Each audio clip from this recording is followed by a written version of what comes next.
Hello, in this video I'm gonna show you how to adjust the volume of the sound for your Viomi SE using the Xiaomi Home app.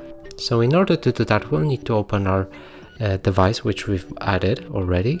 Then press on the three little dots in the top right corner of the screen and scroll down a bit. From here go to volume adjustment, and here you can change the volume to whatever you want. It's from 10 to 100. So let's stick with 100. Confirm, and the volume adjustment is changed. And that's it for this video. Hope you like it. Please consider subscribing to our channel. Leave a like and a comment below.